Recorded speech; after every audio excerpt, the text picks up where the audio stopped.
Shalom. Baik, sebelum kita memulai ibadah kita ada sedikit memperhatikan untuk menjaga ketertiban kita dan kenyamanan bersama. Mohon untuk menonaktifkan suara panggilan masuk dari smartphone kita masing-masing. Bapak Ibu yang membawa putra-putrinya, mohon dapat menjaga anak-anaknya biar tetap duduk dengan tenang agar ibadah kita berlangsung dengan baik. Baik Bapak Ibu yang dikasihi Tuhan Yesus Kristus, marilah kita menundukkan hati kita, menenangkan pikiran kita, dan mengarahkan diri kita bagi Allah yang perkasa, tak kala kita memasuki hadirat-Nya yang kudus. Mari kita bersatu dulu dimulai.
Jemaat yang dikasihi oleh Tuhan, mari kita mulai ibadah minggu pagi ini dengan pengakuan bersama bahwa pertolongan kita adalah dalam nama Tuhan yang menjadikan langit dan bumi, yang memelihara kesetiaannya sampai selama-lamanya. Turunlah atas saudara sekalian anugerah dan sejahtera dari Allah Bapa kita dan dari Tuhan kita Yesus Kristus.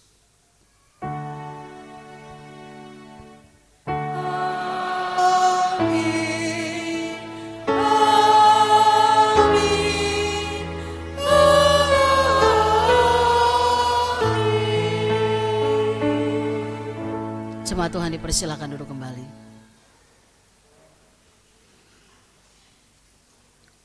Bapak Ibu yang dikasihi Tuhan Yesus Kristus, mendasari kebaktian kita hari ini, firman Tuhan mengatakan seperti yang tertulis di dalam Mazmur 30 ayatnya yang keempat, demikian firman-Nya. Tuhan, Engkau mengangkat aku dari dunia orang mati. Engkau menyelamatkan hidupku sehingga aku tidak turun ke liang kubur. Kita aminkan dengan lagu 9.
Jika kita berkata bahwa kita tidak berdosa, kita menipu diri kita sendiri dan kebenaran tidak ada di dalam kita.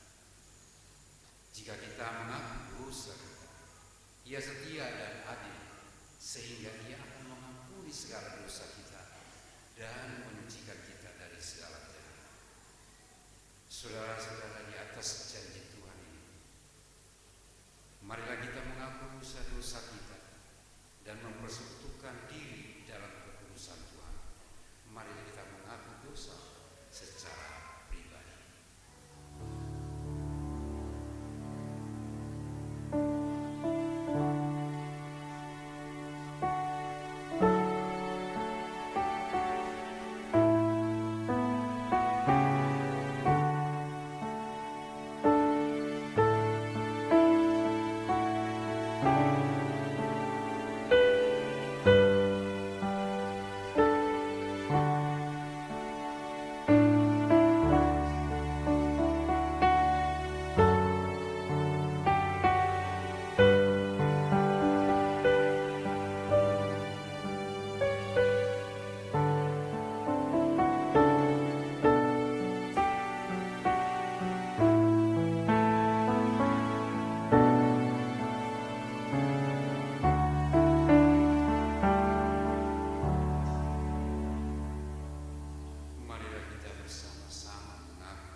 sebagai umat tebusan, terbenam dalam kelemahan iman, tidak setia, lalai menuruti perintah-perintah-Mu. Bapa, kami mohon pengasihan-Mu. Kami sebagai jemaat-Mu kerap kali mencemarkan kekudusan Tuhan dalam berjemaat dengan kemudahan pengharapan, dengan perselisihan dan pementingan diri. Kristus, kasihanilah kami. Sebagai gereja kami sering mengabaikan perintah-Mu dengan menutupi diri. Kesaksian sebagai gereja kabur, kesetiaan melayani terhalang oleh dalil-dalil kami. Roh Kudus, kasihanilah kami. Kami mohon ampun atas segala salah dan dosa kami. Sucikanlah kami oleh karena kasih-Mu. Baharuilah kami senantiasa dengan kuasa Roh-Mu yang kudus. Dalam nama Yesus Kristus Juru Selamat, sesuai janji-Mu. Amin.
Kita akan mendengarkan berita anugerah Tuhan. Saya mengajak kita yang bisa berdiri, mari kita berdiri.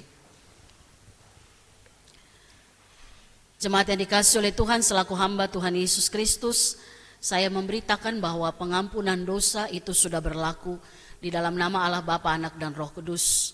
Dan ini berlaku bagi setiap kita yang datang kepada Allah, mengaku dosa kita dengan sungguh-sungguh, dan hidup menurut janji Tuhan. Seperti yang tertulis dalam Roma 8 ayat yang pertama, yang demikian bunyi berita anugerah dari Tuhan. Oleh sebab itu sekarang tidak ada penghukuman bagi mereka yang ada di dalam Kristus Yesus. Amin. Jemaat saya persilakan duduk kembali.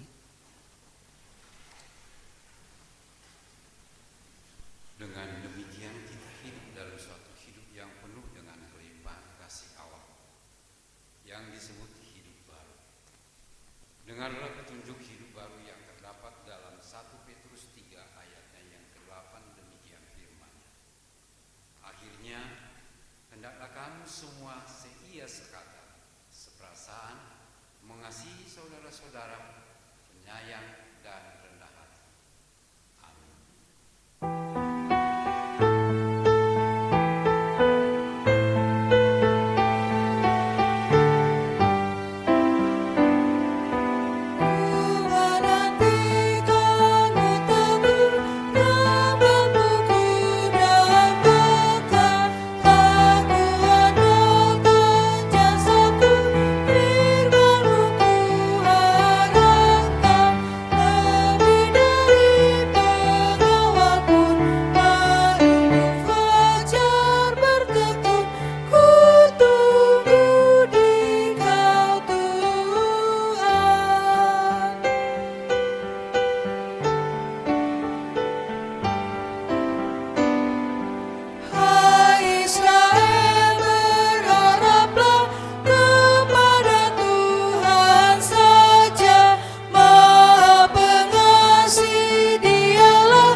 jemaat Tuhan Yesus Kristus dalam satu persekutuan dengan segala jemaat dari segala abad dan tempat.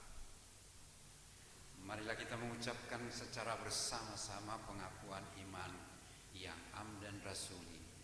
Kita mulai. Aku percaya kepada Allah, Bapa yang Maha Kuasa, Khalik langit dan bumi, dan kepada Yesus Kristus anaknya yang tunggal Tuhan kita, yang dikandung daripada Roh Kudus, lahir dari anak darah Maria. Ia menderita di bawah pemerintahan Pontius Pilatus, disalibkan, mati dan dikuburkan, turun ke dalam kerajaan maut. Pada hari yang ketiga, bangkit pula dari antara orang mati, naik ke sorga, duduk di sebelah kanan Allah, Bapa yang Maha Kuasa, akan datang dari sana untuk menghakimi orang yang hidup dan yang mati. Aku percaya pada Roh Kudus, gereja yang kudus, persekutuan orang kudus, pengampunan dosa, kebangkitan dari dan hidup yang kekal. Jemaat persilakan. Jemaat yang dikasihi oleh Tuhan, kita siapkan hati kita untuk mendengarkan firman Tuhan. Kita naikkan pujian Kidung Keesan 649 bait 1 dan 2.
Berdoa.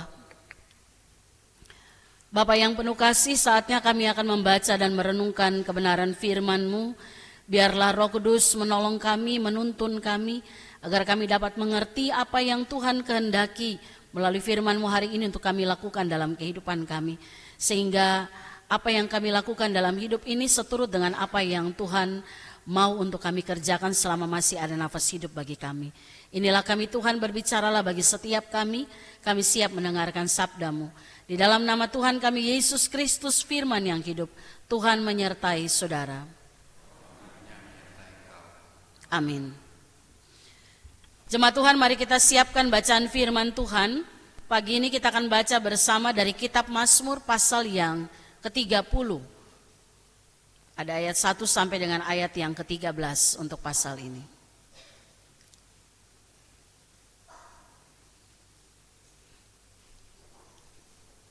Mari saya ajak kita yang bisa berdiri, kita berdiri.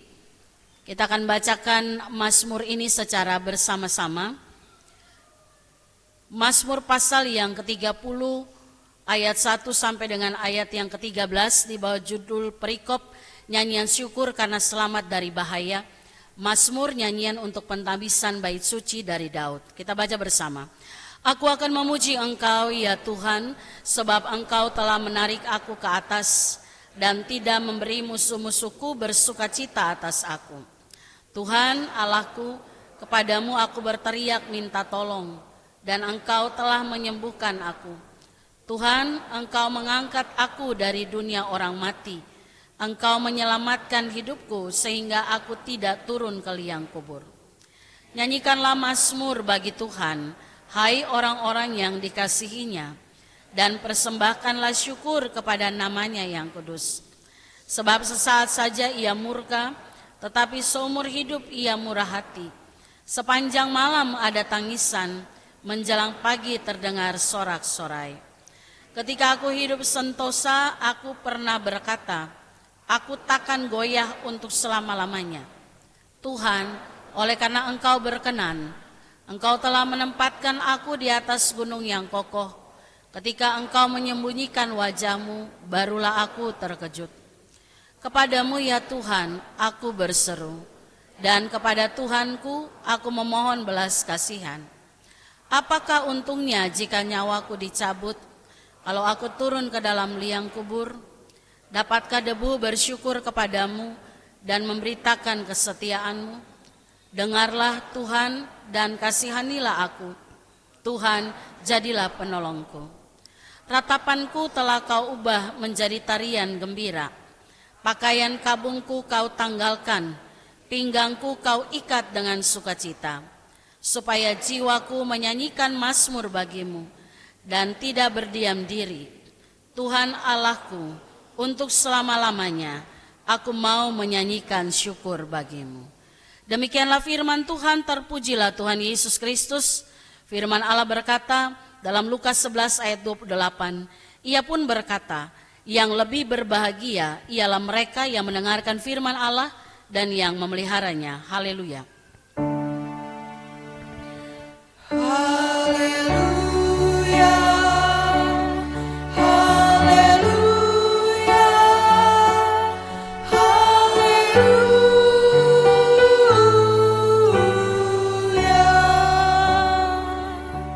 Tuhan, saya persilakan dulu kembali.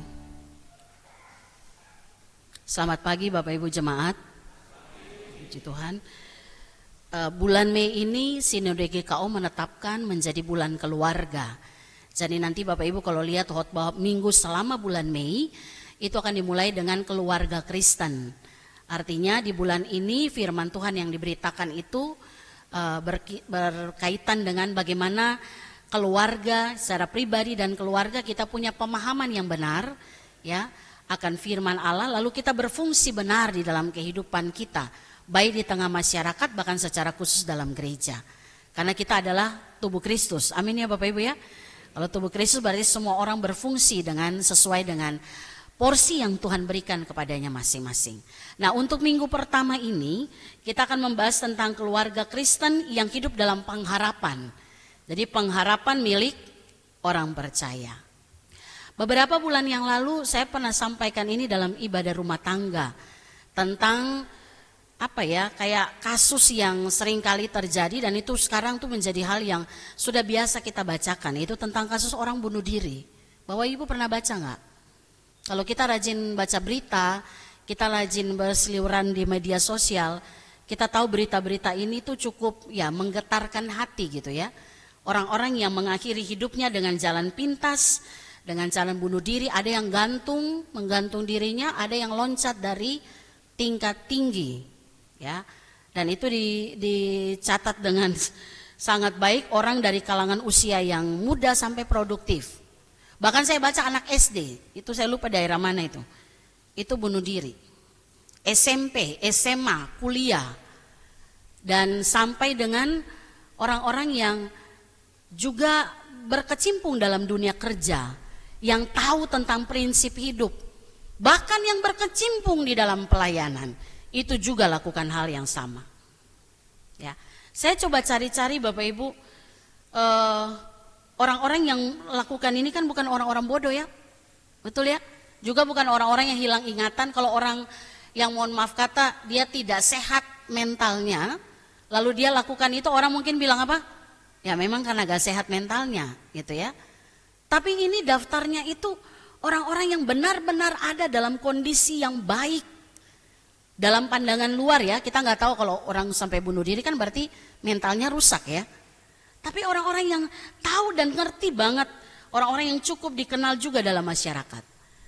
Data dari Pusat Informasi Kriminal Nasional gitu ya, dari kepolisian itu, dari bulan Januari sampai Oktober 2024, Bapak Ibu itu tercatat 1023 kasus bunuh diri dari semua kalangan tadi.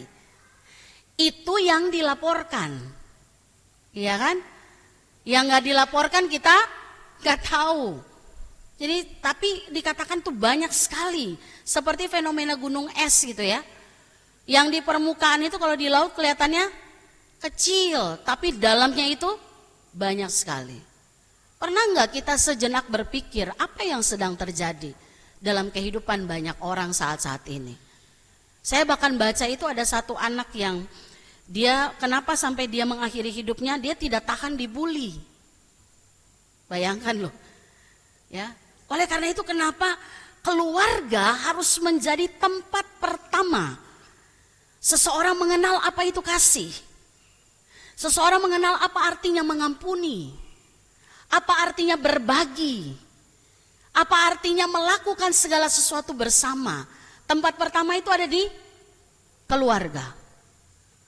Sehingga kenapa keluarga yang sehat dalam iman itu generasinya akan kuat menghadapi setiap tantangan yang ada. Dan saya kira itu bukan tanggung jawab gereja, itu tanggung jawab kita semua sebagai bagian dari anggota keluarga. Pastikan Bapak Ibu bahwa anak-anak kita itu bertumbuh dengan cara berpikir yang benar. Karena dunia menawarkan banyak hal yang membuat mereka putus asa. Bahkan banyak kasus yang terjadi itu karena banyak macam masalah, masalah ekonomi, ya, terlibat hutang piutang, nggak sanggup lagi, akhirnya mengakhiri hidup. Dipikir kalau itu selesai, iya selesai masalah di dunia, di akhirat panjang itu. Karena bunuh diri itu saya suka bilang, itu nggak ada tempat akses lagi untuk perbaiki, itu jalan tol langsung menuju, itu dia. Itu nggak pakai bayar apa-apa, langsung itu, nggak ada hambatan apapun, ya. Ada banyak orang karena dan sekarang ini kan dunia menawarkan sesuatu yang mudah, tapi ujung-ujungnya kita putus asa. Banyak orang terlibat dengan keterikatan dengan hutang, ya. Sekarang ini kan gampang ya dapat pinjaman ya. Nggak tahu Bapak Ibu, tahu kan? Pinjaman online tuh tinggal modal KTP. KTP kita kasih, foto goyang-goyang sedikit gitu ya. Saya nggak tahu katanya begitu, saya belum. Terus akhirnya dapat. Begitu dapat, balikinnya. Nah, itu tahu juga. Gitu ya. Begitu susah, akhirnya mulai putus asa. Orang mengalami apa ya? Masalah dengan kesehatan mentalnya, depresi, cemas. Apalagi kalau sudah di apa ya? Sudah di istilahnya tuh ditekan gitu ya. Nah Bapak Ibu Saudara, banyak hal terjadi dalam hidup ini yang membuat orang bisa mengalami ujung-ujungnya keputusasaan. Tapi saya mau kasih tahu pagi ini, dalam iman Kristiani tidak ada masalah yang Bapak Ibu dan saya tidak bisa selesaikan ketika Tuhan ada bersama dengan kita. Amin. Terus saya pastikan itu ya, nggak ada masalah yang saking besarnya, banyaknya, itu nggak bisa selesai kalau kita dengan Tuhan. Selama kita berjalan dengan Tuhan, masalah itu pasti akan Tuhan selesaikan. Tapi mungkin waktu setiap orang berbeda-beda. Ada yang bilang begini, kenapa untuk dia cepat sekali Bu Pendeta, kenapa untuk saya lama? Ya itulah proses Tuhan bagi kita. Tapi ingat, selama Tuhan bersama kita, aman. Kecuali kita keluar dari jalurnya, maka kita akan selesaikan cara-cara masalah kita dengan hal-hal yang bisa dikatakan itu singkat, dengan pikiran pendek kita melakukan seperti tindakan-tindakan tadi.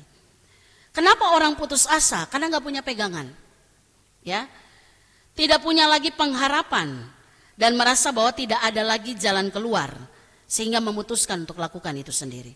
Padahal Bapak Ibu Saudara kalau baca firman Tuhan, kurang apa sih ayat dalam Alkitab ini yang mengajarkan kita untuk jangan takut? Betul ya? Kalau tidak salah itu saya pernah dengar, saya belum pernah cek sih ya. Cuman saya dengar aja, katanya kata jangan takut itu ada sekitar 365 kali ditulis dalam Alkitab. Betul ya Bapak Ibu ya? Oh Bapak Ibu lebih tahu dari saya nggak tahu. Saya belum hitung ya, cuman baca aja. Dibilang 365 kali, berarti hampir setiap hari. Tuhan bilang jangan takut. Kenapa? Karena ketakutan yang berlebihan itu menghilangkan pengharapan kita. Ya. Makanya Tuhan bilang jangan takut. Ayat firman Tuhan banyak sekali katakan itu. Oleh karena itu orang Kristen yang adalah orang yang hidup dalam pengharapan teguh akan Yesus Kristus sebagai Tuhan dan Juru Selamat. Pertanyaannya, kenapa sih kita harus berharap sama Tuhan? Dasar apa lagi yang bisa menguatkan kita? Ada dua.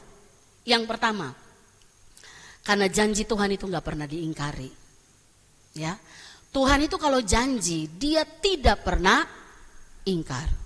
Itu dasar iman kita. Itu dasar kita berharap. Ya. Kalau manusia bisa ingkar? Bisa. Saya kan suka bilang ya, tinggi gunung 1000 janji. Lain di bibir? Yang jawab memang yang angkatan-angkatan tua kayaknya ya. Yang anak muda bilang apa itu? Gitu ya.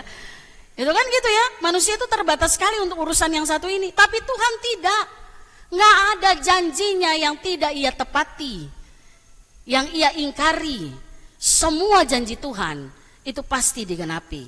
Cuman butuh iman kita untuk menanti penggenapan janji Tuhan. Itu dasar kita berharap. Yang kedua, karena kita percaya kepada Allah yang melakukan segala perkara, termasuk hal-hal yang mustahil, ia sanggup lakukan itu. Ya, Tuhan sanggup lakukan itu. Dan itu yang membuat itu dasar iman kita. Bapak Ibu masih bertahan sampai hari ini percaya Yesus.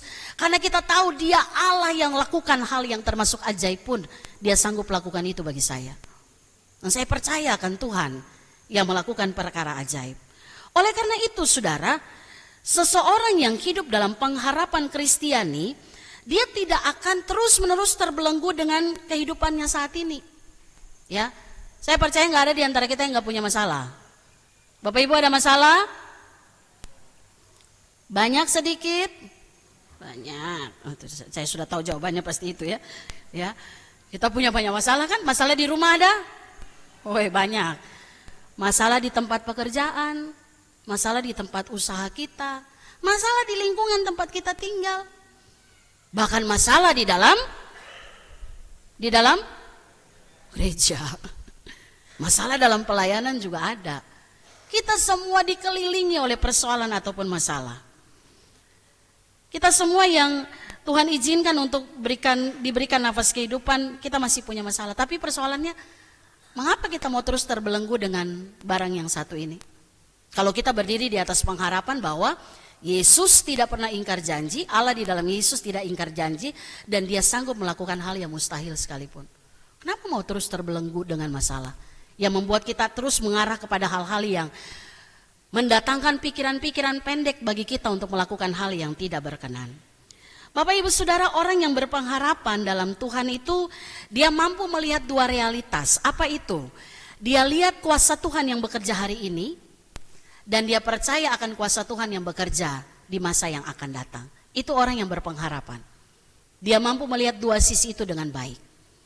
Maka kalau hari ini kita lihat apa yang dituliskan oleh Raja Daud dalam Mazmur 30, ya, ini Daud sedang mengungkapkan bagaimana pengharapannya itu datang dari iman yang sungguh kepada Tuhan dalam semua situasi yang Daud alami. Hari ini saya mau ajak kita lihat dua situasi Daud dan bagaimana apa yang dia lakukan dan apa dasarnya bagi dia untuk mengucap syukur kepada Tuhan. Karena dia punya pengharapan. Bapak Ibu lihat Lembaga Alkitab Indonesia memberi judul untuk Mazmur 30 ini, nyanyian syukur karena selamat dari bahaya. Nah, Mazmur ini biasanya dibaca di peristiwa-peristiwa setelah perayaan Paskah, ya, karena memang mengungkapkan tentang bagaimana orang mengalami kemenangan dalam setiap persoalan yang dia hadapi. Bapak Ibu masih ingat pesan Paskah kemarin ya? Saya bilang Yesus bangkit dari kubur, dia keluar dari kubur, ya, mengalami kemenangan. Pesannya bagi kita, keluar dari semua hal yang membawa kita pada kebinasaan. Ya, kubur itu kan lambang kematian, kebinasaan ya. Yesus keluar dari situ, kenapa kita mesti ada di situ? keluar dari semua hal yang membuat kita akan binasa. Dosa kita, cara berpikir kita yang salah, keluarlah dari semua itu dan lihatlah kemenangan yang Tuhan berikan. Walaupun mata kita nggak memandang ada titik terang dari masalah kita, tapi percayalah dasar kita adalah Dia sanggup lakukan perkara-perkara yang ajaib. Itu Dia Allah yang kita sembah. Maka Mazmur 30 ini, Daud dalam Mazmur ini hidup dengan pengharapan. Mazmur ini pujian syukur untuk kesembuhan, pemulihan, tapi di balik pujian itu ada cerita tentang penderitaan, ratapan, dan keputusasaan. Dan itu semua diubahkan oleh pengharapan kepada Allah, dimiliki oleh Raja Daud. Saudara perhatikan ayat 2 sampai dengan ayat yang keempat. Ada beberapa kata di situ atau kalimat yang menggambarkan tindakan Tuhan dalam kehidupan Raja Daud. Di situ dibilang, aku akan memuji Engkau ya Tuhan. Ini respon atau sesuatu yang menjadi ungkapan iman Daud. Untuk apa Daud memuji Tuhan? Sebab Tuhan menarik dia ke atas dan membuat musuh-musuhnya tidak bersukacita atas dia. Kemudian dikatakan dalam ayat 2, dia bersukacita karena ketika dia berteriak minta tolong, Tuhan menyembuhkan dia. Ya kan? Ayat yang keempat, Tuhan mengangkat aku dari dunia orang mati. Tuhan menyelamatkan hidupku sehingga aku tidak turun ke liang kubur. Nah, ini ayat ini kenapa selalu dibacakan setelah peristiwa Paskah. Karena itu bicara tentang kemenangan dari kubur. Nah, Bapak Ibu Saudara, ayat ini Daud bersyukur dan memuji Tuhan bukan karena hidupnya mudah, ya. Tetapi karena Tuhan selalu menolong dia di saat dia lemah. Di saat dia berada dalam keadaan tidak bisa menyelamatkan dirinya sendiri. Kubur itu siapa yang bisa menyelamatkan diri dari kematian? Bapak Ibu ada yang tiba-tiba malaikat maut datang, kita bilang, jangan coba-coba ya. Enggak ada. Selesailah sudah itu. Begitu datang bilang, selesai kamu hari ini? Selesai. Enggak ada kita bilang, kita baku pukul dulu, siapa yang menang? Enggak ada. Begitu dia tangkap, selesai. SK sudah turun, enggak bisa batalkan apapun. Ya. Kalau Tuhan bilang gini, tak, SK turun, selesai. Enggak ada orang yang bisa lawan itu. Maka Bapak Ibu Saudara, Daud dia katakan sampai ke kondisi yang dia tidak bisa lakukan apapun, Tuhan pengharapannya. Tuhan angkat dia dari dunia orang mati. Tuhan keluarkan dia dari liang kubur. Saya kira apa yang dialami oleh Daud, kita juga pernah alami itu kan Bapak Ibu ya. Ada saat-saat di mana begitu masalah datang itu kita merasa kayak, ya Tuhan kalau boleh buka tanah sebentar saya turun nanti saya naik lagi. Pengen hilang sejenak dari hidup ini. Ketika masalah itu kita pikirkan dan itu datang dalam kehidupan kita. Mungkin ada saatnya kita berada pada titik kita merasa tidak berdaya, putus asa. Tapi ingat apa yang dituliskan Raja Daud dalam Mazmur ini. Dia mengaku selalu ada satu tangan yang menolong. Dan dia adalah tangan Tuhan. Amin. Bapak Ibu percaya itu ya. Ketika ada di bagian-bagian yang paling lemah dari kekuatan kita sebagai manusia, tetap ingat ada satu tangan yang selalu menunggu waktu kita untuk berserah. Dia nggak tunggu juga, dia sudah tahu kapan waktunya dia untuk menyelamatkan kita. Itulah hebatnya Tuhan, ya. Dia tahu waktu yang tepat untuk memulihkan kehidupan kita. Saya punya satu kebiasaan Bapak Ibu, ketika ada dalam kondisi yang tidak berdaya, lagi problem emosi, lagi segala macam, lebih baik berdiam diri. Jangan melakukan apapun karena pasti keputusan salah, tindakan pasti salah. Kalau kita lagi problem emosi. Bapak Ibu juga pernah mengalami masalah dengan emosi ya? Pernah lah. Masa geleng kepala. Pernah problem emosi? Sama siapa? Sama istri. Bapak-bapak sama siapa problem emosinya? Bapak-bapak ini memang membela istri luar biasa ya, tidak ada yang jawab. Ibu-ibu problem emosi sama siapa? Dengar ya bapak-bapak ya, saya nggak jawab loh. Gitu ya. Atau sama anak bisa kan? Kadang-kadang yang saya lakukan satu, Bapak Ibu sudah berdiam diri, udah. Saya mau ajak kita pagi ini. Daud cuma bilang satu, aku akan memuji Engkau ya Tuhan. Maka ketika kita ada dalam keadaan-keadaan di mana kita tahu bahwa sampai tahap ini saya nggak bisa lagi membuat apapun, berdiam dirilah di hadapan Tuhan. Cara lakukan gimana? Kalau saya suka nyanyi, kalau nggak saya putar. Kan sekarang kan YouTube semua bisa buka ya. Opung juga bisa ya Pung ya, Eyang ya. Yo, tiap hari YouTube terus ya. Asal jangan YouTube untuk ini lihat dance ya, nanti keseleo ya. Jadi kalau kita lihat itu, putar aja lagu penyembahan atau lagu-lagu yang membuat kita tenang atau yang kata-katanya, percayalah Bapak Ibu, waktu kita ada dalam masalah, semua lagu yang kita dengar itu seperti sedang berbicara kepada kita. Betul? Pernah ada yang gitu ya? Diam dirilah, nggak usah dulu ngapain. Ambil waktu dengan Tuhan, karena mungkin masalah kita tidak selesai, bukan karena Tuhan tidak sanggup, tapi Tuhan lagi tunggu kita sampai kita teler dulu kali. Ya. Ingat, Tuhan menolong kita tidak hanya waktu kita lemah, waktu kita kuat-kuatnya pun Tuhan juga pasti menolong kita. Maka berdiam dirilah, lalu resapi setiap kalimat yang kita dengar dan bersyukurlah. Gitu ya. Ada kan lagu-lagu yang sekarang kontemporer banyak sekali yang muncul ya. Yang kalau Bapak Ibu dengar itu ada ketenangan dalam kehidupan kita. Itu yang dilakukan oleh Raja Daud. Dia memuji Tuhan. Hal yang kedua yang menarik dari kisah ini, saya ajak kita lihat ayat 7-8. Dibilang begini, sama-sama kita baca. Ketika aku hidup sentosa, aku pernah berkata, aku takkan goyah untuk selama-lamanya. Tuhan, oleh karena Engkau berkenan, Engkau telah menempatkan aku di atas gunung yang kokoh. Ketika Engkau menyembunyikan wajahmu, barulah aku terkejut. Ini Daud jujur banget ya. Dia bilang dia pernah merasa berada pada keadaan dia merasa bahwa saya nggak bakalan goyah. Saya orang yang kuat. Saya punya sesuatu yang mendukung saya untuk kuat. Dia pernah ada pada posisi itu.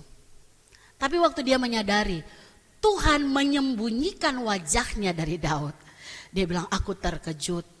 Artinya dia mulai sadar bahwa manusia itu rapuh. Kita manusia ini rapuh Bapak Ibu. Kita manusia ini ya namanya rapuh dikit aja bisa hancur kita. Oleh karena itu pemazmur mengingatkan kita sebenarnya kalau tadi kita ada di keadaan paling rendah karena pergumulan, mungkin juga kita pernah ada dalam keadaan-keadaan di mana kita merasa hebat. Kita merasa sesuatu yang kita lakukan itu berhasil. Ya. Kita merasa kita mau apa saja kita bisa. Kita punya sesuatu, kita punya channel, kita punya orang-orang yang bisa menolong kita. Satu hal yang pemazmur ingatkan dari bagian ini, kalau pengharapan kita taruh pada dunia, amblas kita. Ya. Tapi kalau kita taruh kepada Tuhan, itu akan selesai tepat pada waktunya. Karena gak ada satupun yang kita punya yang bisa kita andalkan selain kekuatan Tuhan. Amin. Cuman itu Bapak Ibu. Maka ketika kita ada pada tempat-tempat di mana kita mampu lakukan apapun, tetap mengucap syukur kepada Tuhan. Ya, pemazmur katakan ketika aku hidup sentosa, takkan goyah selama-lamanya. Saya mau kasih tahu Bapak Ibu, kalau kita merasa kita tidak mungkin lakukan itu, saya nggak mungkin bikin dosa yang satu itu, hati-hati. Saat itu pun kita sedang jatuh dalam dosa itu. Ya, kalau kita bilang, saya nggak mungkin selingkuh lah. Saya kan laki-laki setia. Siap-siap. Kita akan jatuh di area itu. Saya nggak mungkin nyuri lah. Saya kan ada semua. Hati-hati kita akan jatuh di situ. Kenapa? Karena kita sedang bilang bahwa saya kuat. Tanpa Tuhan saya bisa. Dan itu yang membuat ada banyak kegagalan manusia untuk melihat kuasa Tuhan bekerja dalam hidupnya. Saya mau kasih satu kesaksian Bapak Ibu Saudara. Minggu lalu tepatnya hari Sabtu. Hari Sabtu jam 6 sore saya terima berita dari rumah sakit PON, ponakan saya umur 8 tahun 5 bulan. Dia dipanggil Tuhan setelah menjalani operasi pengangkatan tumor di kepala. Jadi hari Senin operasi, Selasa, Rabu, Kamis kondisinya sangat baik. Sampai dia foto, dia kasih jempol segala macam. Kita sudah cukup senang. Jumat malam kondisinya ngedrop. Sampai hari Sabtu saya di rumah sakit, begitu saya pulang sampai Depok saya ditelepon dia sudah tidak ada. Saya balik lagi ke rumah sakit. Dalam perjalanan ke rumah sakit saya hanya memikirkan Tuhan, tolong saya, tolong kami. Karena kami tidak punya keluarga ya. Artinya adik saya ini keluarga yang ada di Jakarta, yaitu kami yang bisa menolong dia untuk mengirim jenazahnya kembali ke Ambon. Saya bilang, Tuhan, dalam perjalanan saya cuma satu Bapak Ibu, Tuhan tolong saya, Tuhan tolong kami. Sambil meminta pengharapan sama Tuhan, sambil pikiran ini jalan, siapa yang harus saya hubungi? Siapa yang harus saya hubungi? Karena ini sesuatu yang baru bagi saya. Saya udah pikir hubungi Opung Saragi, mungkin pakai jasa duka yang biasa kita pakai. Tiba-tiba begitu sampai di rumah sakit sudah ada orang. Orang itu adalah seorang ibu yang tinggalnya dekat kos-kosan adik saya waktu dia antar anaknya. Jadi dia kos di belakang rumah sakit PON. Lalu dia bilang begini, ini keluarganya, iya. Mohon maaf saya sudah tadi hubungi ada orang yang bisa mengurus jenazah untuk dibawa pulang ke Ambon. Lalu saya bilang, tiba-tiba kami lagi cerita itu mobil ambulans datang. Jenazah udah mau diangkat, saya bilang nanti dulu. Ini tiba-tiba diangkat terus patok harga, siapa yang mau digada ini gitu kan. Saya bilang nggak ada yang segede, aduh nanti dulu deh kita selesaikan dulu gitu ya. Begitu dia sampaikan harganya, saya bilang, saya telepon om saya, dia bilang ambil itu paling murah. Karena kalau untuk saat ini itu semua sudah sangat tinggi gitu ya. Akhirnya saya bilang oke, bawa, mau bawa kemana gitu ya. Kalau dimandiin di rumah sakit nggak mau bawa ke Depok. Waduh, saya harus lapor lagi dan banyak sekali. Saya pikir, oke, Tuhan buka jalan. Tapi Bapak Ibu saya mau kasih kesaksian. Perkataan saya cuma satu, Tuhan tolong kami. Dan Bapak Ibu tahu, itu om yang datang dengan ambulans, dia bilang begini, kita bawa jenazah ke rumah saya. Di mana Pak? Bekasi. Haleluya. Semakin jauh dari bandara ya, ke Bekasi. Dimandikan di situ, diformalin di situ. Kalaupun kita tidak bisa terbangkan malam ini, nginap di rumah saya. Sampai besok malam baru kita terbangkan. Saya bilang, Tuhan, betapa ada orang baik yang menolong kita di saat sesak. Tapi saya tetap bilang, Tuhan tolong saya. Sampai di Bekasi Bapak Ibu, itu jenazah dibereskan sampai selesai, diformalin, di make up semuanya. Itu 11:30 malam. Sementara penerbangan pesawat terakhir Citylink itu jam 1 lebih 1:30. Menurut aturan kargo tidak mungkin masuk karena harus karantina 5-6 jam. Saya sudah bilang, dia bilang, kan yang namanya begitu orang panik ya. Semua udah, ya udah gimana dong gimana. Saya bilang, Tuhan tolong saya. Omnya bilang, kita coba ya Bu malam ini. Kalau nggak jadi kita kembali. Saya cuma bilang, Tuhan, masa sih kita kayak ya warawiri gitu ya. Tuhan tolong saya. Bapak Ibu tahu 11:30 kami jalan dari Bekasi. Hanya waktu sekejap tiba di bandara. Saya nggak tahu itu ambulans dia lari berapa itu. Dan begitu kami telepon, jenazah bisa dimasukkan. Wow, bagi saya luar biasa. Kami tunggu dengan penuh kecemasan gitu ya. Ada saudara saya bilang ini, kalau sampai jenazah masuk, om jago ini. Jago tuh maksudnya omnya hebat gitu ya. Itu bahasa kita. Oh kalau sampai jenazah masuk, ini om channelnya mantap nih, om jago ini. Saya tegur, saya bilang, hei, mau om jago kayak apapun, kalau bukan Tuhan yang turun tangan, tidak akan terjadi. Betul Bapak Ibu ya? Itu kalau bukan tangan Tuhan gak bisa. Saya sangat percaya campur tangan Tuhan. Yang penting kita minta. Amin. Bapak Ibu kalau minta, Tuhan pasti berikan. Kalau itu kebutuhan kita, kalau cuman keinginan kita, gak bakalan dia kasih. Tapi kalau itu bicara kebutuhan kita, saya sudah pikir kalau nginap, berarti harus banyak sekali hal yang harus diurus. Termasuk biaya yang tidak sedikit. Tapi saya bilang, Tuhan, dalam keterbatasan ini, tolong kami. Sepanjang jalan itu kita cuma berdoa. Dan Tuhan nyatakan kuasa Tuhan. Saya sampai jam 2 pagi Bapak Ibu ada di bandara. Saya selonjoran di tempat itu dan saya bilang, seumur-umur saya jadi pendeta. Minggu pagi ini saya sedang selonjoran di bandara. Gitu ya. Dan saya bilang, Tuhan terima kasih. Engkau dahsyat. Saya akan ceritakan ini menjadi kesaksian bahwa kita punya Tuhan yang bisa lakukan hal yang mustahil. Amin. Mustahil loh Bapak Ibu. Ya. Dan itu menjadi kesaksian. Saya bilang jangan pernah takut ya. Sampai yang gak bisa kita buat pun Tuhan bisa lakukan itu. Maka hari ini pesan firman Tuhan bagi kita, jangan takut.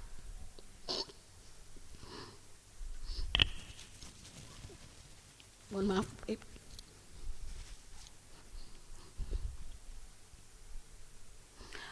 pengharapan kita akan aman kalau kita di dalam Tuhan.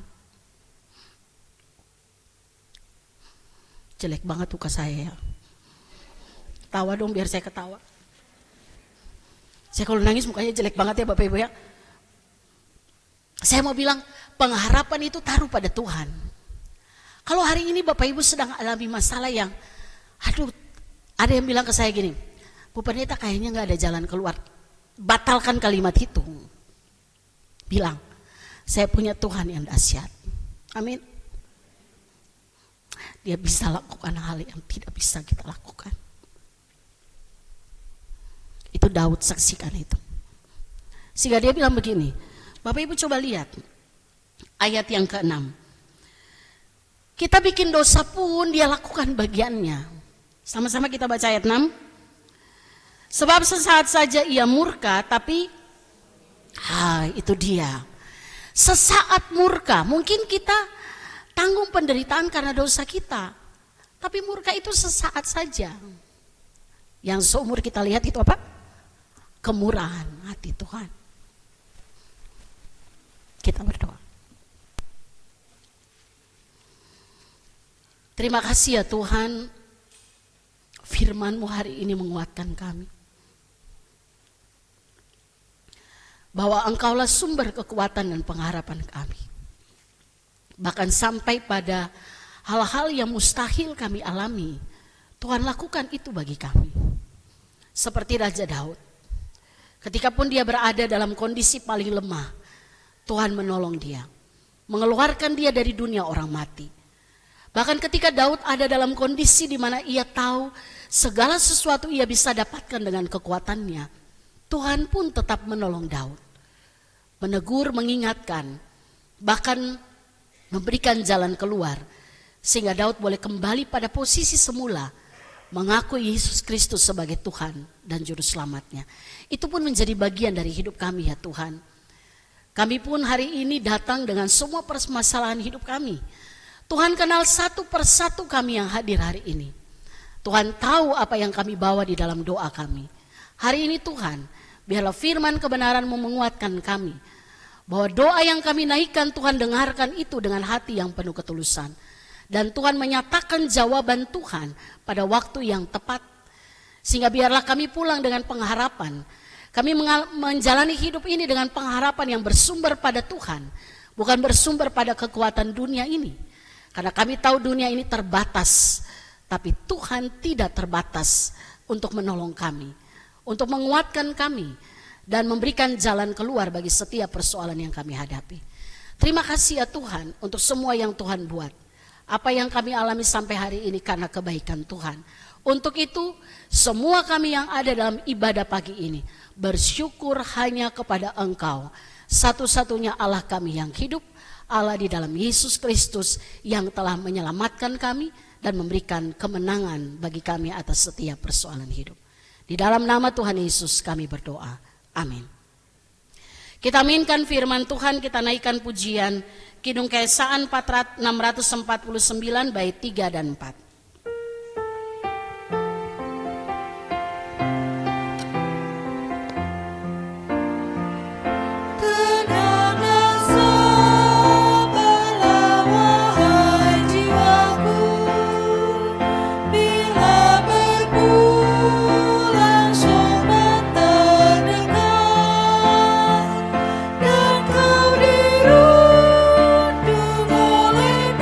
Kesedihan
Jemaat Tuhan, mari kita satukan hati kita dan menaikkan beberapa pergumulan kita dalam doa syafaat. Mari kita berdoa. Terpujilah Allah Tritunggal, Bapa, Anak, dan Roh Kudus, Allah yang mengasihi kami, yang terus memberkati kami. Pagi ini kami datang pada Tuhan, kami bersyukur oleh kuasa Roh Kudus kami dimampukan ada di tempat ini untuk memuji dan memuliakan nama Tuhan, mendengarkan kebenaran firman Tuhan, dan saatnya kami hendak menaikkan beberapa pergumulan kami kepada Tuhan. Bapak, kami berdoa secara khusus bagi beberapa keluarga dalam jemaat-Mu di tempat ini.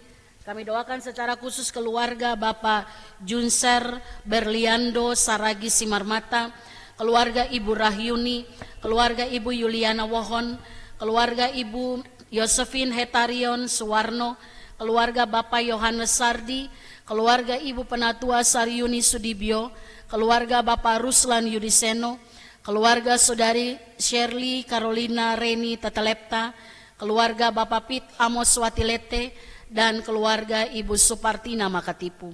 Ya Tuhan, berkatilah 10 keluarga yang kami bawa dalam doa pagi hari ini. Tuhan mengenal setiap keluarga dengan apa yang digumuli. Satu hal yang kami percaya, semua doa yang dinaikkan Tuhan dengarkan itu. Bahkan kami doakan untuk anak-anak dalam kehidupan keluarga yang kami doakan pagi ini. Biarlah masa depan mereka, kehidupan mereka sepenuhnya ada di dalam tangan pengasihan Tuhan. Tuhan, berikan masa depan yang terbaik bagi anak-anak kami. Kami juga berdoa ya Tuhan bagi jemaat Tuhan yang mengalami kelemahan tubuh, yang sedang berada dalam proses pemulihan, bahkan yang dirawat di rumah sakit. Kami doakan Ibu Lemina Turnipsi Haloho, Ibu Supartina Makatipu, Ibu Yuliana Siwu, Ibu Suprihatin, Bapak Jondri Tahalea, Bapak Ruslan Yudiseno, Saudara Gustaf Anmama, Ibu Pendeta Carolina Lopulalan, Saudara Yoda Nata Matea Suryanto, dan anak Maida Kirana Matea Suryanto. Ya Tuhan, berkatilah orang tua kami, saudara-saudara kami, anak-anak kami yang saat ini sedang ada dalam kelemahan tubuh. Kami imani sungguh Tuhan, obat penawar makanan minuman adalah Allah Tuhan untuk memberikan kesembuhan bagi tubuh jasmani mereka. Tapi dalam iman kami boleh berkata, saudara-saudara kami, orang tua kami sudah sembuh di dalam nama Tuhan Yesus. Terima kasih ya Tuhan. Kami juga bersyukur bersama dengan jemaat Tuhan yang berulang tahun di minggu ini.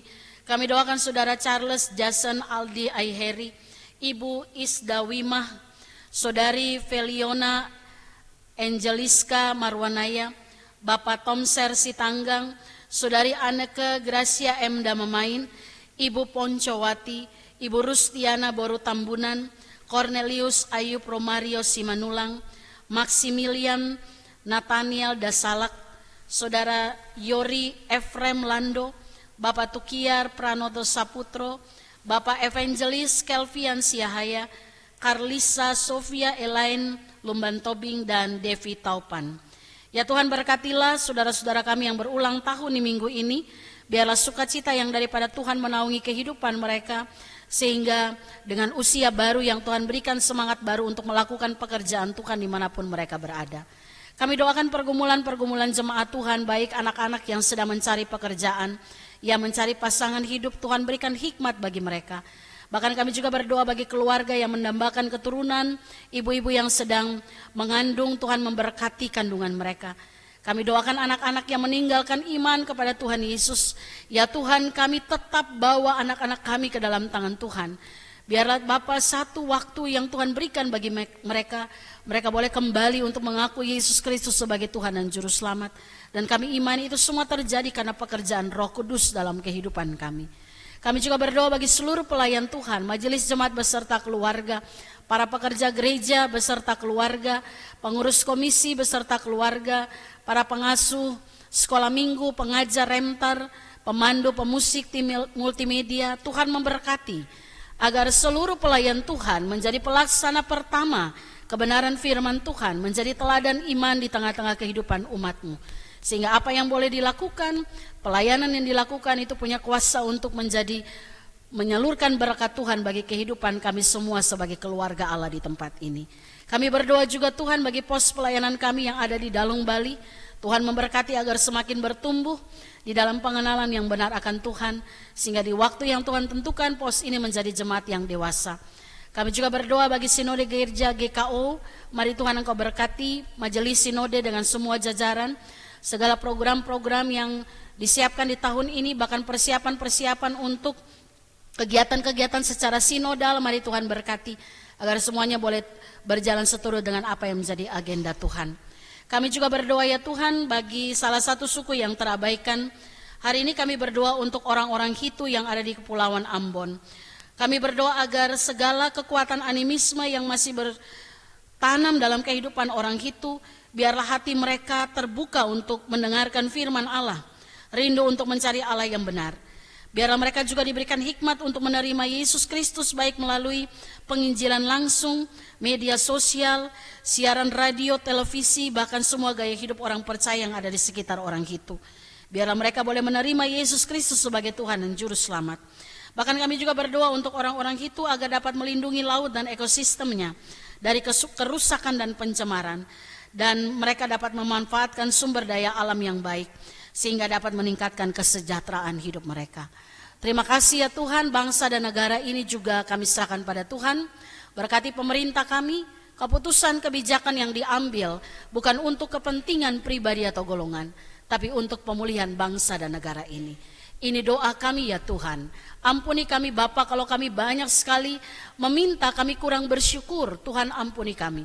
Kami masih melakukan dosa di hadapan Tuhan. Ampuni kami ya Bapa. Kami naikkan doa dan pergumulan kami dalam syafaat pagi ini hanya ke dalam satu nama, Tuhan kami Yesus Kristus Allah kami yang hidup, yang sudah mengajarkan kami berdoa bersama demikian. Bapa kami yang di sorga, dikuduskanlah namamu, datanglah kerajaanmu, jadilah kehendak-Mu di bumi seperti di sorga. Berikanlah kami pada hari ini makanan kami yang secukupnya, dan ampunilah kami akan kesalahan kami, seperti kami juga mengampuni orang yang bersalah kepada kami. Dan janganlah membawa kami ke dalam pencobaan, tapi lepaskanlah kami daripada yang jahat, karena Engkau yang empunya kerajaan dan kuasa dan kemuliaan sampai selama-lamanya. Amin.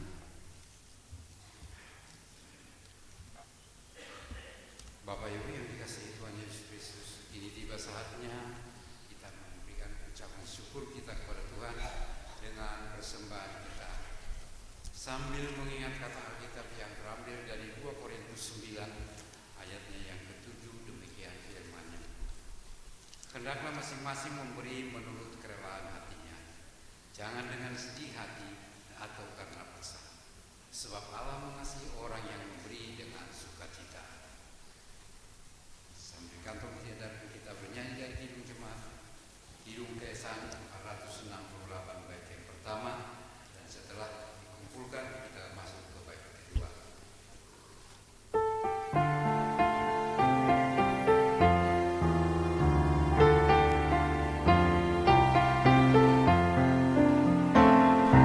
Terima kasih atas waktu, atas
sekarang ya Allah kami bersyukur kepadamu dan memuji namamu yang agung. Sebab siapakah kami ini sehingga kami mampu memberikan persembahan sukarela. Sebab daripada mula segala-galanya dan tanganmu sendirilah memberikan padamu. Amin.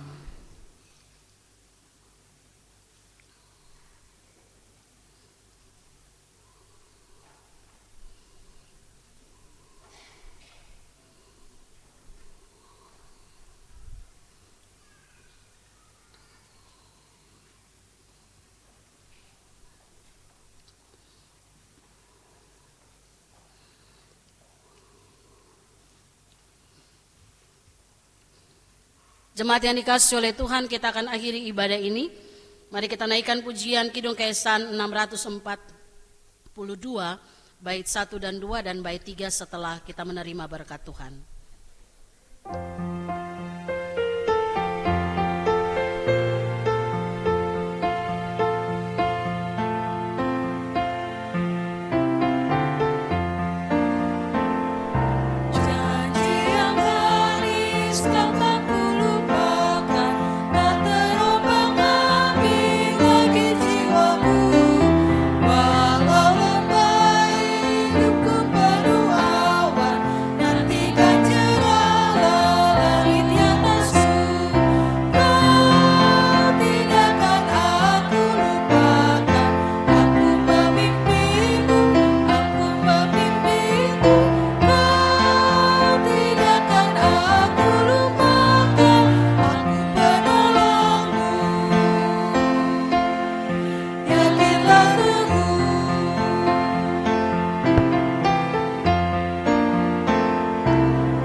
Yang dikasihi oleh Tuhan, arahkanlah hatimu kepada Tuhan, pulanglah dalam damai sejahteranya, teruslah bersaksi tentang Kristus melalui seluruh hidupmu, jadilah berkat bagi sesama dan terimalah berkat Tuhan.